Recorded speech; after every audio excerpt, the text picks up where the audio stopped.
Good morning, everybody. Uh, the senator is going to introduce the law enforcement folks that are here with us today, and I want to thank you for being here. What we've done is we've just assembled what are colloquially referred to as ghost guns, although I prefer to call them Frankenstein guns. And look at the firepower in front of you and the evil that this has caused just in Onondaga County. So prior to 2018, we had one quote-unquote ghost gun seized. 2018, we had 8. 2019, we had 23. And so far, we're only in February, so far we just have 1. These, I have a list here of the shootings, that these attempted murders, and you all know the little 6-year-old boy that was shot just recently in the officer-involved shooting. That was a ghost gun as well. So without further ado, when the call came out, we started getting some publicity about this in Onondaga County. As usual, law enforcement's best friend in the United States Congress answered the call, and I'm very proud to have introduced him and have him outline his action plan to combat this. So please join me in welcoming the senior senator from the state of New York and my friend, Chuck Schumer. Thank you, Fitz. Well, let me thank first our great DA, Bill Fitzpatrick. He does a great job. He's been a leader not just in Onondaga law enforcement, but in national law enforcement, working with the DA's Association across the country and doing so much as well. I want to also welcome Chief Buckner from the Syracuse Police Department. He's the chief. Chief, do you say Chick? Cicero. You do it to the American way. In Brooklyn, they go Cicciarelli. Joseph Cicciarelli. We'll get a little Italian here. Who's the chief of the police department of the sheriff's office. We have Chief Steve Rotumo from Cicero. Sergeant Jeff Tripp from Tripp from North Syracuse. J.M. Prasky from Liverpool, all from the police departments. Chief Becker from the North Syracuse Police Department. Investigator James Murray from Bill's office. And First Deputy Chief of the Syracuse Police Department, Joseph Cecile. We'll do him the English way. And I want to first thank all of these men and women in law enforcement, or men in law enforcement, but the men and women who work under them every day are risking their lives to make us safe. And we've had great success in Onondaga County, reducing the crime rate over the last decade. And it didn't happen by accident. It happened because of the dedication of, I guess, the thousands of men and women, if you put it. How many people on the Syracuse Police Department? There's about 400 or so. And how many in the sheriff's office? 280. So close to 1,000 people if you put everything together in Onondaga County protecting us between the police and the district attorney's offices and everybody else. And I have always been on the side of helping our police and law enforcement and keeping our streets safe, keeping our communities safe. You know, when men and women formed government, you know, when cavemen got up on all fours, they only had 2 purposes of government. One was to create an army, that was to protect from foreign invasion, and one was what they called a constabulary, a police force to keep the domestic peace. So it's a prime function, and we're always looking for help. We're always looking to help folks. I was the author of the cops law that put cops on the beat. I was author of lots of different laws that help the police. And today we have a new issue that could have real deadly consequences here in central New York and around the country. And these are called ghost guns, these things right here. Can I pick one up? Absolutely. Well, they've all been checked, Senator. They've all been checked. This is a ghost gun right here. And it looks like a normal gun. One problem. There's no serial number. There's no registration. Why? Because you buy it in pieces. And when you buy it in pieces, even the big pieces, like the barrel, like the frame, you escape all the laws that prevent felons and those who are who have been adjudicated mentally ill, and those who are spousal abusers from the background checks that we all support. That's the problem here. And we have to go after these ghost guns. Onondaga law enforcement, as Bill mentioned, uncovered 24 ghost guns last year. Was it 20? Yeah, about 24. they lack serial numbers and other identifying information. So law enforcement, one of the best things that law enforcement has when they go to a crime scene and they find a gun, they got a serial number. They can see where it was purchased. They can go trace it and find the criminal. And usually these criminals are not just doing one crime. So when they get the criminal, they're preventing new crimes too. But in this case, there's no way to trace the gun. And that's why they're called ghost guns. No background check. And they can end up in the hands of lots of people with very bad intentions. And why are they on the increase? Because the bad guys always find ways to get around the laws. And then it's up to law enforcement and legislators to plug those loopholes. And that's what we're trying to do here today. We want to make sure that these ghost guns are no longer ghost guns. And so I'm asking our Department of Justice and our Bureau of Alcohol, Tobacco, and Firearms, the ATF, to do two things. And they can do these on their own. They don't need legislation. One is the amend the definition of a firearm to include the parts. So when you go into a gun store now, you buy a gun, and you're a normal person, you know, you're not a felon or a spousal abuser, they register the gun. But if you buy just the frame or just the barrel and then go to another store and buy the other parts, you don't have to register it at all. And there's no, so we're asking them to do that. And the second thing we're asking them to do is tell our local law enforcement about ghost guns. Maybe the parts are coming from one place. These guys are all very smart. And when they get information, they can trace what criminals do. They have years and years, in some cases decades, of experience figuring this out. And so it's very easy once they get information. Oh, the same person bought these three barrels at this store, or this store is doing this, or the gun shop is doing this or that. So the second thing is to just share information with local law enforcement. With our HIDA, with many other things, we have shared federal government has shared information with local law enforcement, drugs and stuff like that, and it's worked. Then these guys have the information and can do better. And as Bill mentioned, there have been a number of crimes with these ghost guns, including the little 6-year-old who was shot. So how did we get here? Well, just sort of by accident, not accident, but there was no intention to leave this out. But the DOJ and the ATF don't classify frames, receivers, the cores of these guns as firearms. So then they can buy all the parts, as I said.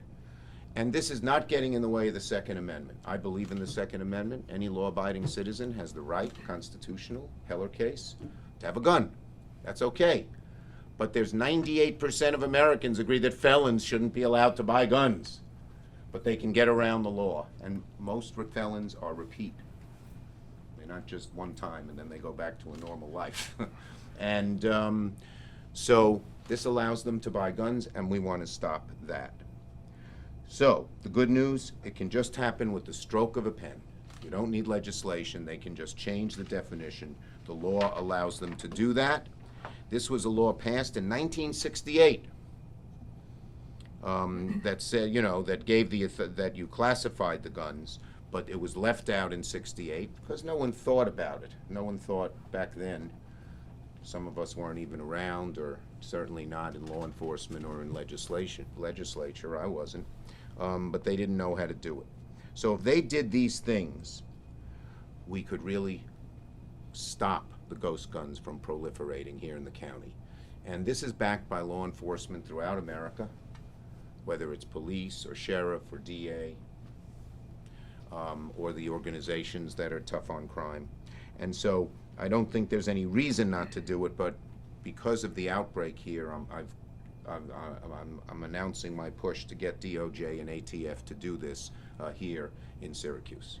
And with that, I think that's all I have to say. I'm leaving anything out, Joe? I don't think so. Okay. Is anyone else speaking? Mr. DA, Chief, you want to say something? Anybody else? Sheriff? Okay. So we'll take questions on this subject, if you have any. This might be a question. Mr. Donovan. How are you, Senator? Welcome back to town after the impeachment trial. Yes. I'm glad to be back. This might be a question for a law enforcement member here, but That's okay. Why the proliferation locally? Why is this a spike locally, and are we comparing this to other regions? And I'm just wondering. I'll let Fitz answer it, but what happens is these criminals figure out something to do and it spreads among their network. Someone figures it out, spreads the word, and that's what's happened here. That's why you've seen such a dramatic increase, I think from 1 all the way to whatever it was, 28, was it last year? 23. last year, yeah. You know, they talk to each other. They hear about it. And for all we know, maybe it's an illicit gun dealer doing this. That's why we need the information to know where they're all coming from, because they can't trace it. They don't know where. And Senator, Governor Cuomo made this a priority in his State of the State initiatives. Obviously, his authority's on the state level. I'm wondering if your push is in partnership with him or It's coordinated? along the same lines, but most of these things you got to do federally, because a lot of this stuff comes from out of state, and it's ATF. You can only classify it. It's a federal law, so you need a federal law to do this. Okay? Is this a push that you've had to delay making because of the impeachment trial? No, no. I was up here. No, you can do two things at once. The ghost guns exist currently because there was a federal loophole that was existing previously. Yeah, I wouldn't say right? it's a. They overlooked it. You know, for instance, gun shows. That's another loophole. In 1994, when the Brady Law was passed, gun shows were just, you know, let me show you this 1938 Derringer that I have. You know, they were for antique guns. But when they didn't close the loophole, it became a place where criminals could buy guns. So how many pieces does it take to make a gun? Depends on the gun. Obviously, this one more than this one. But the main pieces, you can't do it without things like the frame and the receiver and things like that.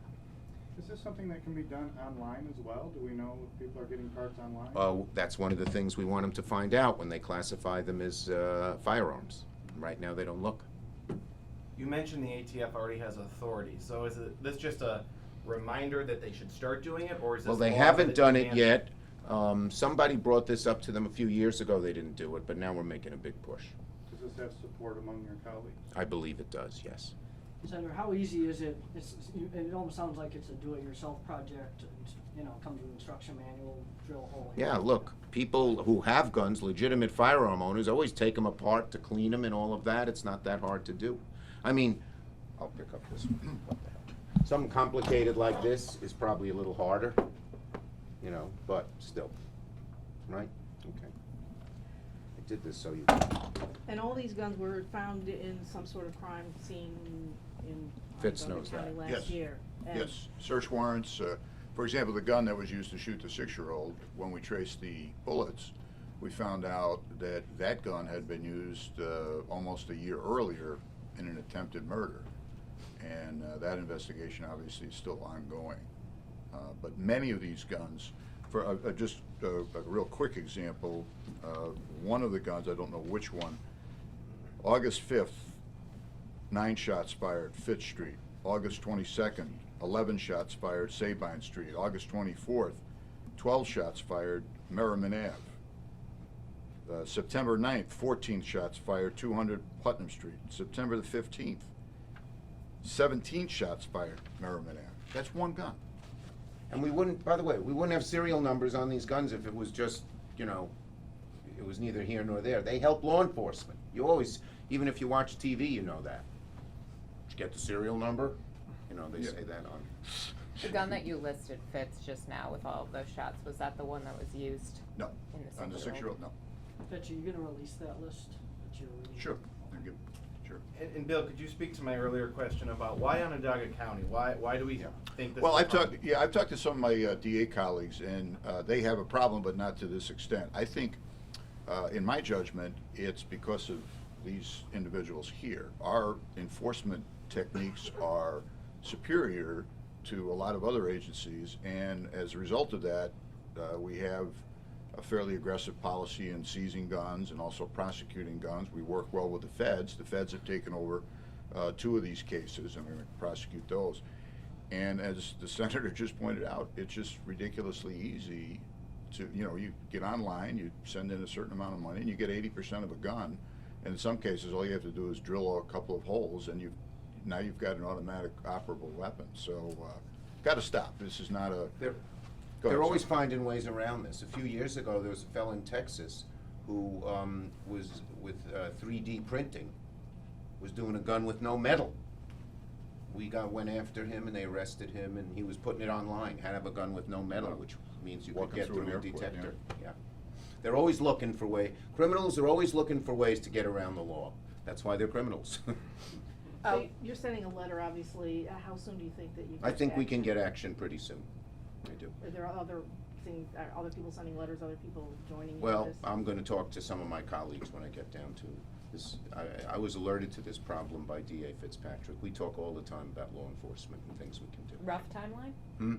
Quick, a month or two. Okay. And would you clarify, is this a new law, or is this just It's making it it's you a have to do whatever interpretation of an existing law that means that the parts are part of a firearm. So Right changing now they the don't say that. language. It's changing the language, that's all. It's easy. And this obviously impacts prosecutions, it makes it harder to prosecute case, I would There's the think. prosecutor. Yeah, I mean, look, the first thing we do, first thing these gentlemen do on a case is they'll reach out to ATF and reach out to our crime lab and try to analyze where'd the gun come from, has it been used in other crimes. That's why we know that the assault on the 6-year-old boy was used in an attempted murder, because matching the shell casings and the projectiles. So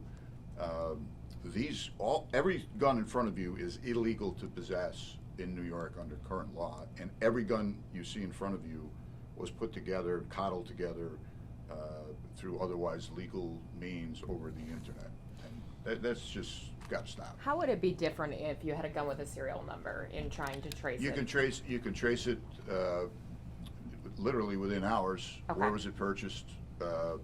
You know. Who Yeah. owns it? Yeah. And Was by it- the way, there wouldn't be, they would check, if they had this law, they would check and see if you're on the felon, if you're on the NICS list. Right. Was it taken in a burglary? Was it taken from a store robbery? Has it been used in other crimes? Et And in cetera, the et cetera. case with the 6-year-old, how long did it take you guys to trace it?